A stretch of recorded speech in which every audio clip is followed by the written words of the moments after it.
La première vague de la pandémie a fait des ravages dans les différents centres pour aînés et dans des arrondissements comme La Salle où une population est vieillissante, c'est un enjeu important auquel il a fallu faire face, encore à plus forte raison alors qu'on sait que dans le quartier La Salle Heights, c'est un aîné sur deux qui vit en situation de pauvreté et qui vit seul. Dans cette série de Vos nouvelles en bref, en temps de pandémie, on jette un regard sur l'arrondissement La Salle. Et dans ce troisième épisode, nous allons discuter d'immigration avec l'organisme Pris. Mais juste avant, je rejoins Hélène Lapierre, directrice du Centre du Vieux Moulin de La Salle. Alors, Madame Lapierre, bonjour. Bonjour. En commençant, donc, vous offrez des services aux 50 ans et plus. Quelle est la mission du Centre du Vieux Moulin de La Salle? Le Centre du Moulin de la Salle, c'est un organisme communautaire et de bénévolat pour les personnes de 50 ans et plus. Notre mission, c'est d'améliorer la qualité de vie, prolonger l'autonomie de ces personnes-là. Et là, sur le territoire de La Salle, c'est une personne sur cinq qui a 65 ans et plus. Donc, un poids démographique des aînés qui est important, même au-dessus, en fait, des moyennes montréalaises. Dites-nous, vous qui êtes près de la communauté des aînés, bien, vous qui êtes près des aînés, quels sont les défis particuliers qu'ils vivent à La Salle depuis le début de la pandémie? Effectivement, à la salle, c'est pas plus facile qu'ailleurs. Effectivement, avec le vieillissement de population, on a quand même une grande population de 50 ans et plus. Les enjeux avec lesquels on a été confrontés ou en tout cas qu'on a dû faire face, principalement pendant la pandémie, parce que depuis le 13 mars, nous, on est toujours en service. L'isolement, bien entendu, des personnes, la détresse aussi psychologique. La sécurité alimentaire, il y a des gens qui n'ont pas eu accès à des aliments. Donc, on a dû mettre des choses en place pour ça.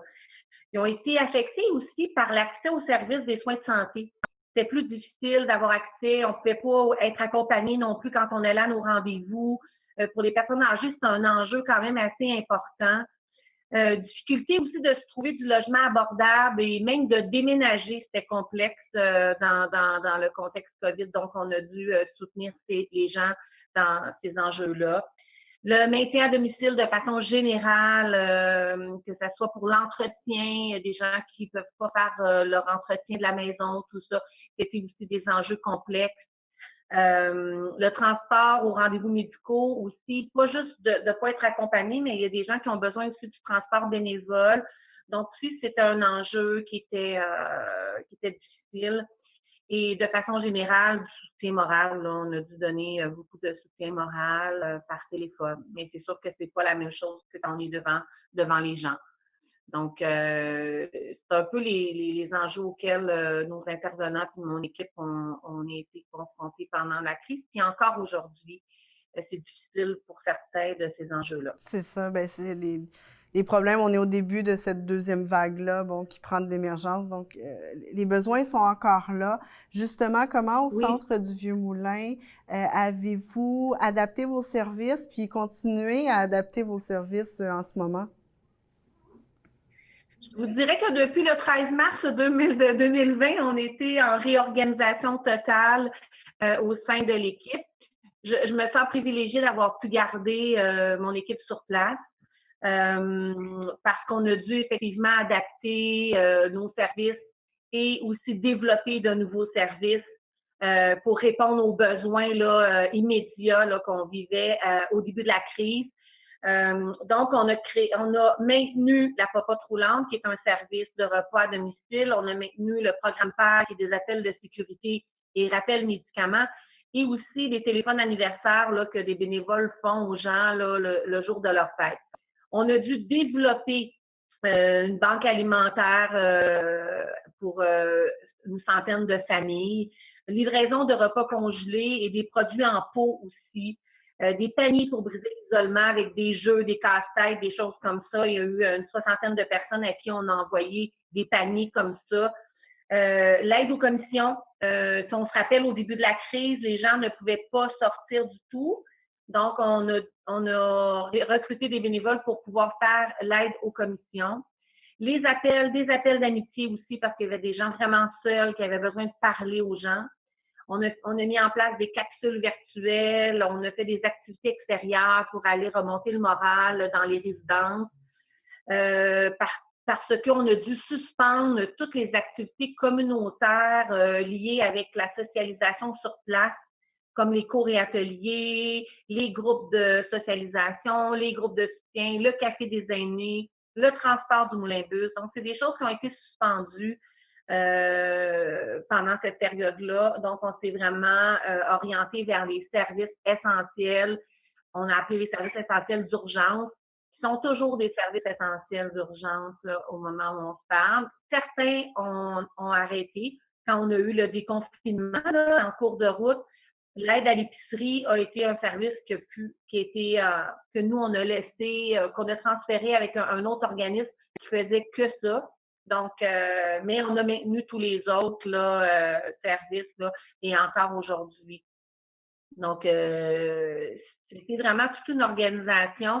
C'est des choses qu'on ne faisait pas avant. Donc, toute la logistique entourant ces nouveaux services-là, ça a pris une équipe sur place. J'ai été chanceuse de pouvoir compter sur une équipe sur place. Vous avez justement vraiment adapté vos services aux besoins de la population que vous desservez.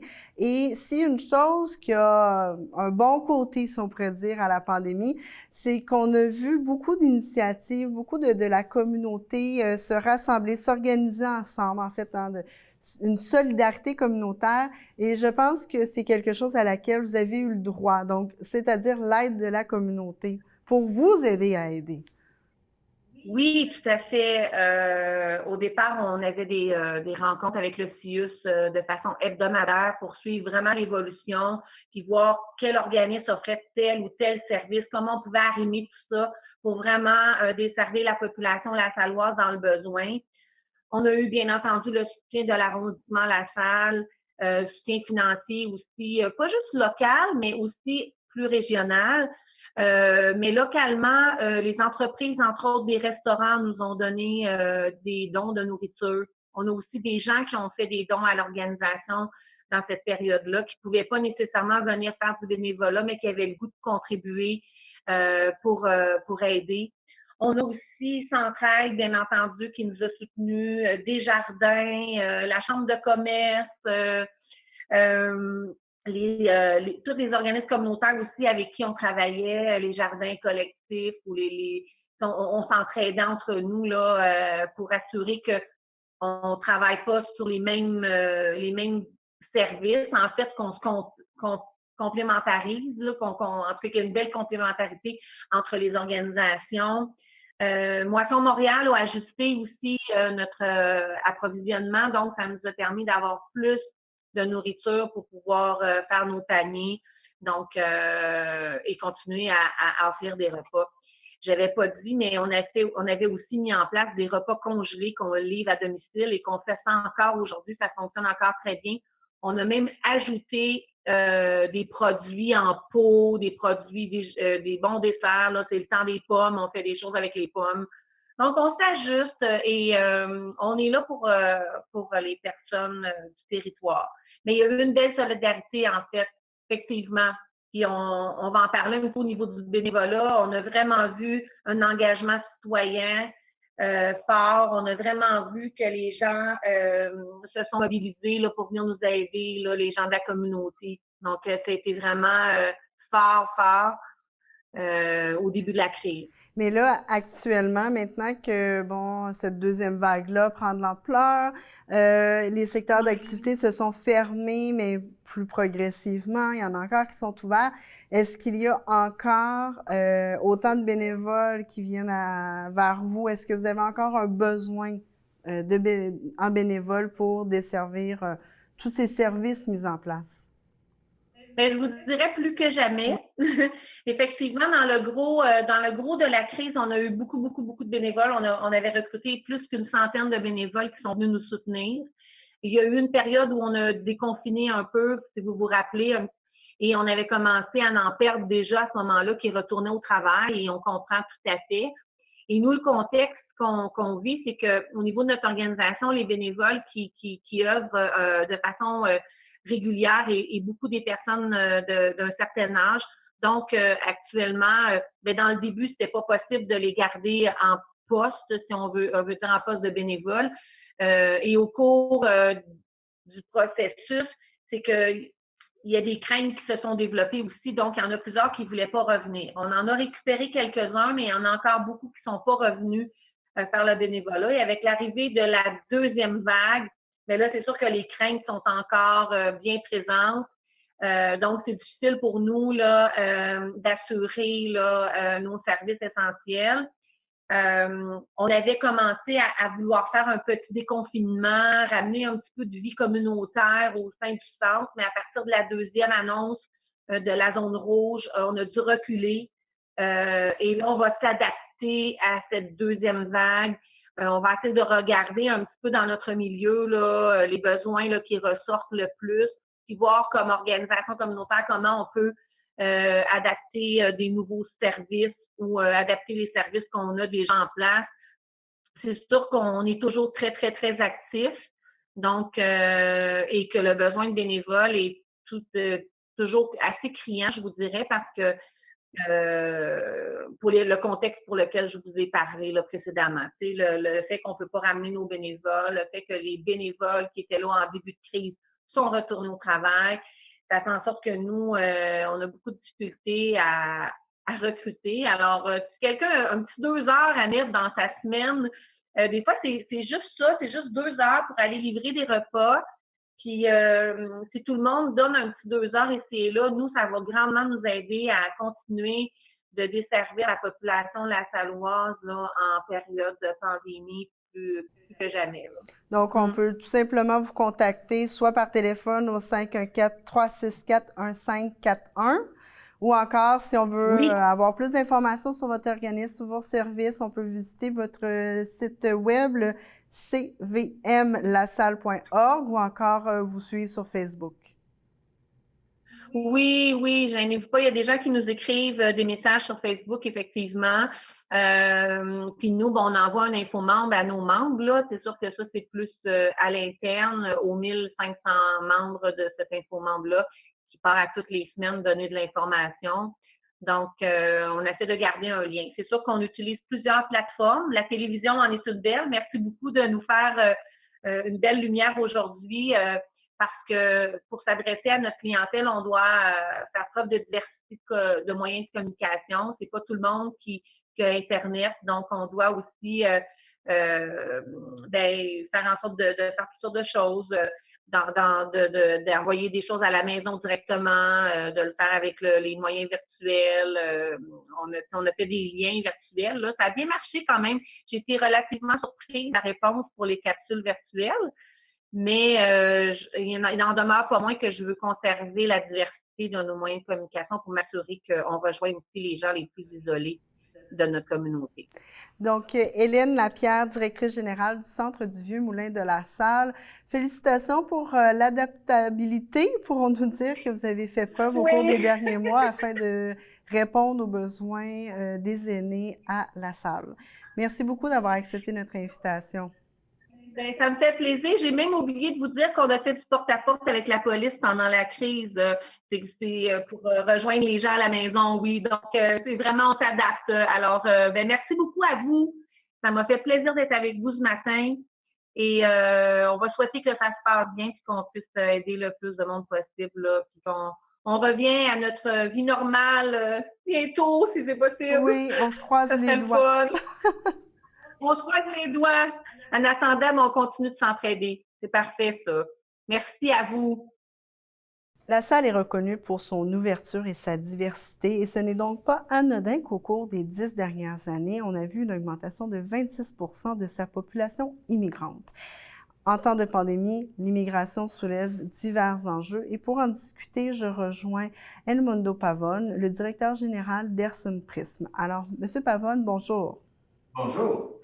Alors, en commençant, Ersum Prism, c'est un lieu d'accueil pour les immigrants et les réfugiés du Sud-Ouest de Montréal. Quelle est votre mission, vos activités, vos objectifs? Oui, notre mission, c'est l'accueil et l'intégration.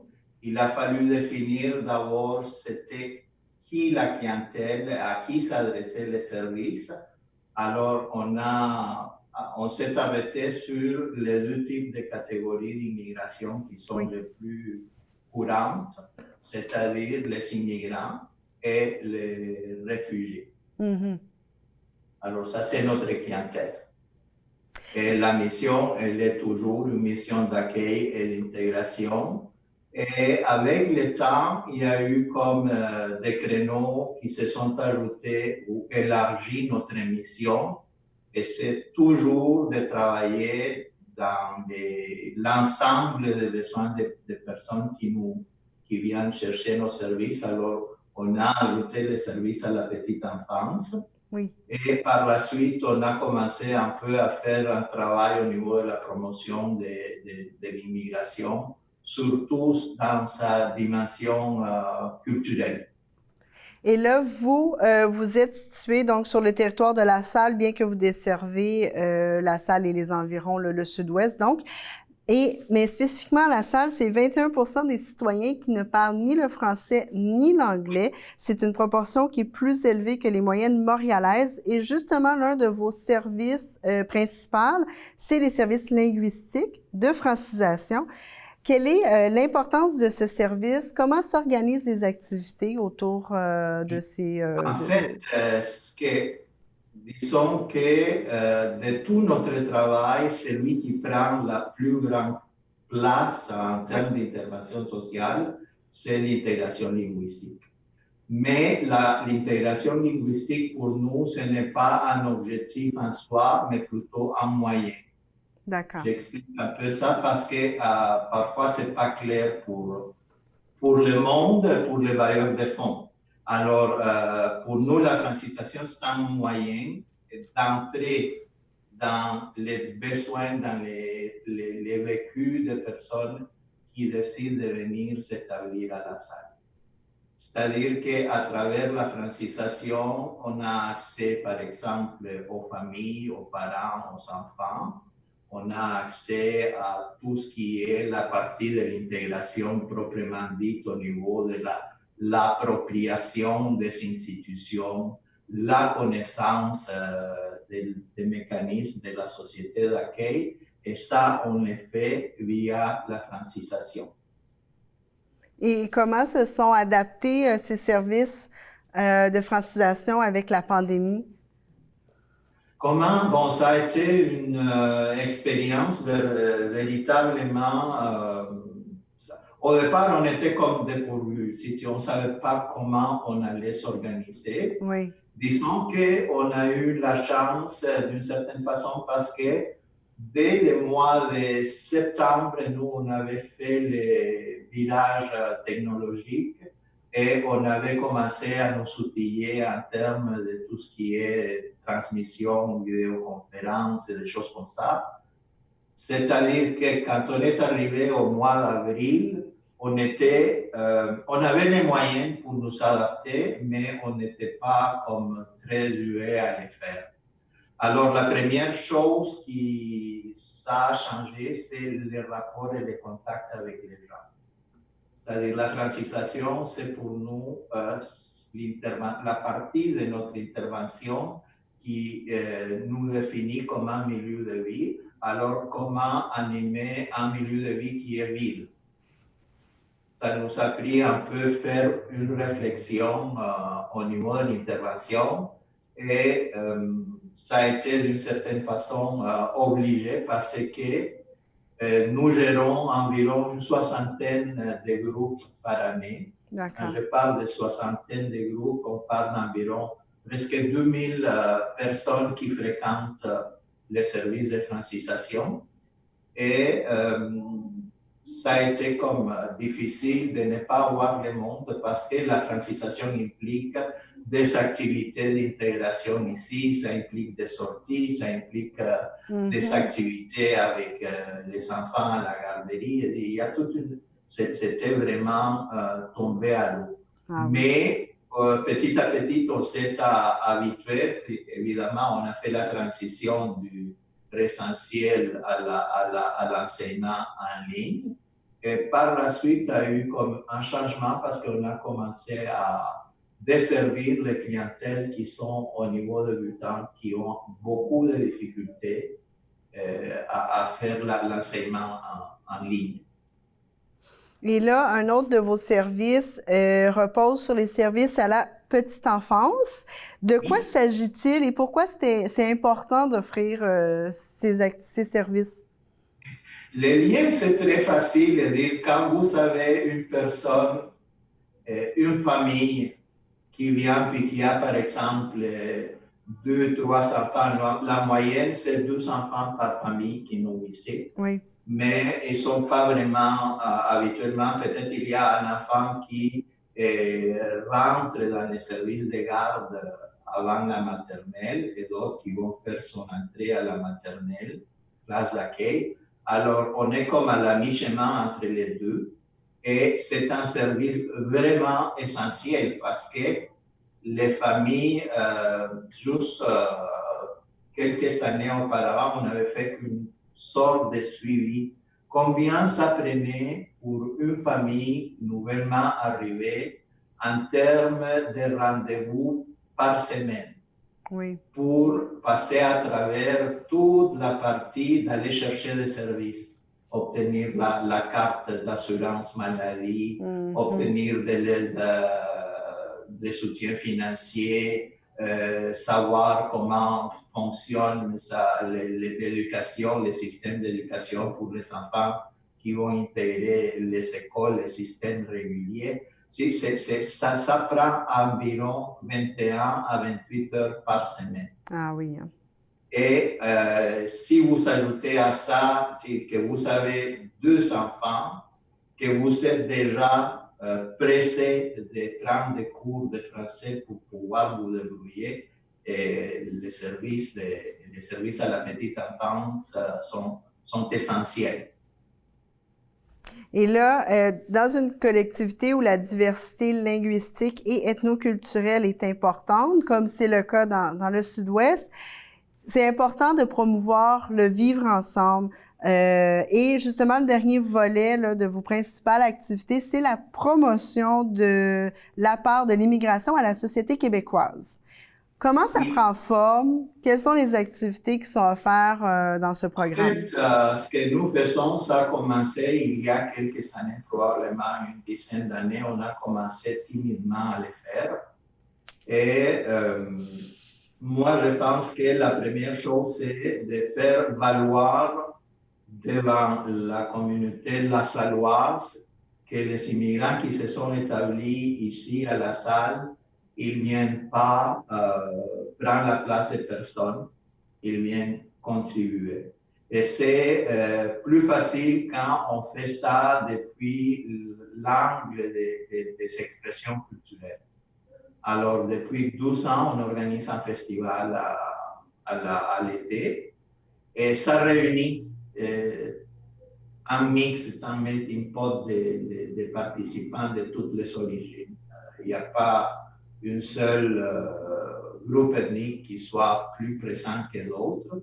Et à partir de là, on a développé des échanges. Oui. C'est-à-dire, tous les festivals en soi, c'est un concept dans lequel on invite les gens à se côtoyer, à échanger, à découvrir des peintres, des pièces de théâtre, de la danse, de la nourriture. Et ça fait un bel échange vraiment pour, comment je dirais, atténuer la crainte qu'on a de ce qui est étrange ou étranger qui nous vient d'ailleurs. Et c'est drôle parce que les gens trouvent qu'on a plus de choses qui nous ressemblent que des choses qui nous éloignent. Alors, c'est comme ça qu'on a commencé. Il y a des choses qui se font, par exemple, dans cette dimension. On fait le rapprochement entre, par exemple, la première expérience de travail qu'on demande à nos immigrants et le bénévolat. Alors, on a un petit programme qu'on invite nos finissants de francisation à suivre une espèce de formation dans laquelle ils vont apprendre tout ce qui est le monde du travail, comment ça fonctionne, parce que heureusement, ils se trouvaient à une place pour faire le bénévolat. C'est la même démarche qu'on suit pour faire se trouver un emploi. Alors, c'est comme ça on accompagne les gens. Il y a un bon taux de réussite, je dirais pas énorme, mais au moins entre les 60 et les 75% des finissants arrivent à trouver son stage pour acquérir une expérience canadienne de travail. Et aussi, il y a quelques-uns qui ont la chance de se trouver un emploi. Et là, Monsieur Pavone, en terminant, j'aimerais vous demander quel est le défi le plus important que votre clientèle immigrante a dû faire face au cours des derniers mois dans cette pandémie? Le défi, moi, je pense que le plus dur, c'est on ne peut pas s'intégrer sans les autres. C'est ça. Hein? Et en termes de contact et d'échange avec les autres, ça n'a pas la même valeur quand on le fait à travers une caméra. Mais quand même, nous, on a essayé comme des formules qui sont à la mi-chemin entre les deux choses. On a beaucoup fait ça avec nos activités pour les parents et les enfants à la garderie. On avait commencé à faire des choses via Zoom, des rencontres vidéoconférences, animation des ateliers, des choses comme ça. Après, on a pris la tangente d'inviter les parents dans des parcs et faire l'activité pour avoir une garantie de distanciation sociale. Et ça a marché. Maintenant, je pense qu'on est comme à la troisième étape en ce moment. On essaie d'organiser des petits groupes, des petits ateliers avec des parents et des enfants sur place. Mais c'est très, très surveillé, c'est très vraiment, puis chaque parent, il participe avec l'enfant, ils sont dans leur boule, comme on dit, ils participent. On a fait quelques ateliers au niveau des boîtes à lunch, des nouvelles habitudes alimentaires, qui ont marché, moi je dirais, véritablement de façon extraordinaire. Bon, bien, Monsieur Edmundo Pavone, directeur général d'Ersum-Pris, merci d'avoir accepté notre invitation. Si on veut avoir plus de détails, donc, sur l'organisme, on peut se rendre directement sur votre site web à ersumpris.org ou encore on vous suit sur Facebook ou on vous appelle au 514-364-0939. Définitivement, c'est comme ça. Bien, merci beaucoup. Pour en apprendre davantage sur l'arrondissement de La Salle, je vous invite à visiter tcftv.ca pour voir nos autres épisodes sur l'arrondissement. On y discute entre autres avec la mairesse Manon Barbe ainsi qu'avec Jiry Snitil, qui est le directeur général du GAZO, qui offre des services aux personnes proches aidantes. Également, pour voir nos autres épisodes sur d'autres arrondissements montréalais, suivez-nous sur Facebook, Twitter et Instagram.